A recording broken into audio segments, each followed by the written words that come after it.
So I'm going to start with breast fillet. All of our packs come in twin packs.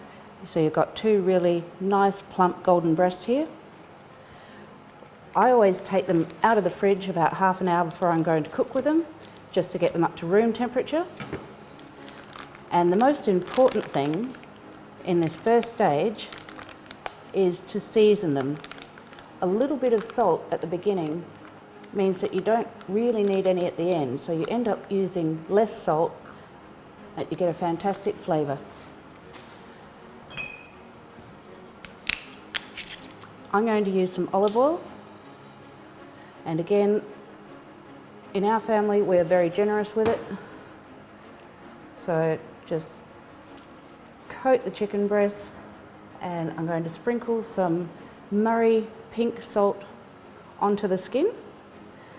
Murray salt is a very, very gentle salt, so it looks like I'm using a great deal, but it's actually not. And Murray salt is a beautiful, sustainable Australian product, and probably the best flavoured salt on the market.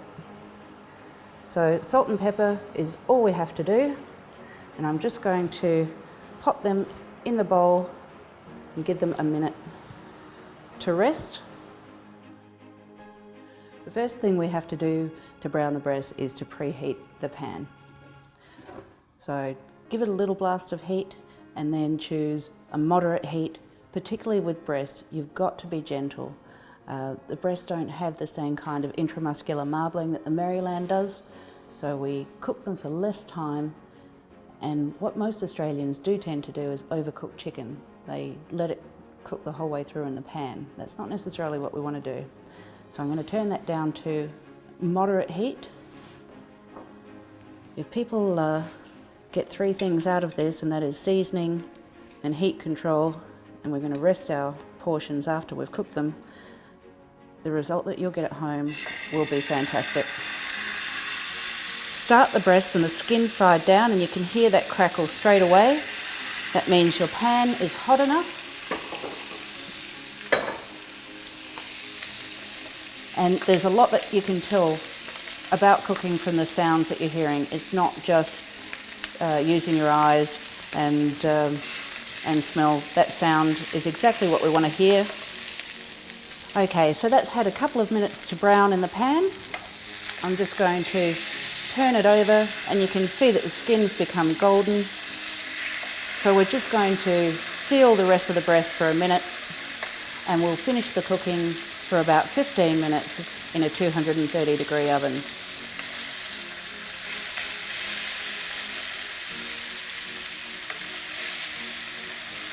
Okay, so I'm going to pop these into a lined baking tray.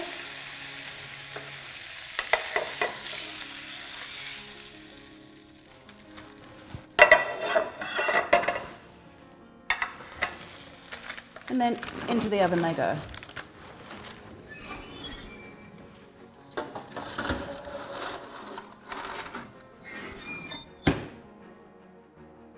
So it's been 15 minutes since I took the chicken breast out of the oven and deglazed with verjuice.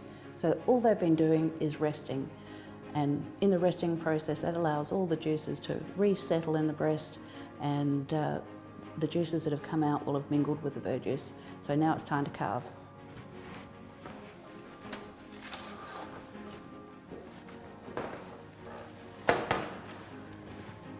Our beautiful Barossa chicken breast.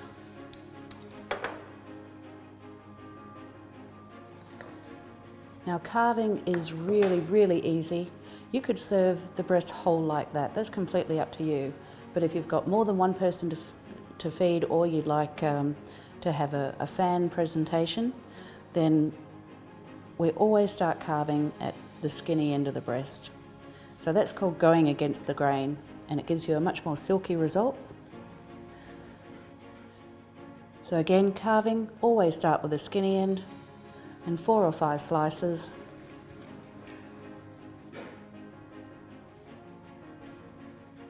When you're going against the grain and getting that silky result, and you can see the residual heat while it was resting has cooked the chicken breast right through.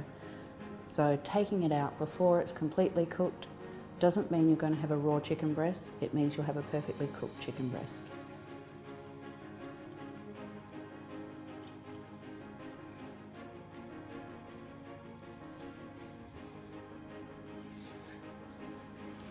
Transfer it to a plate, and I am a great fan of both fresh herbs and also a little bit of green.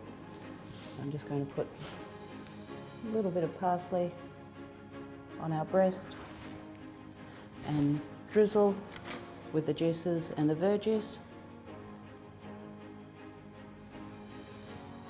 And it's so easy, it's perfectly cooked and it's delicious.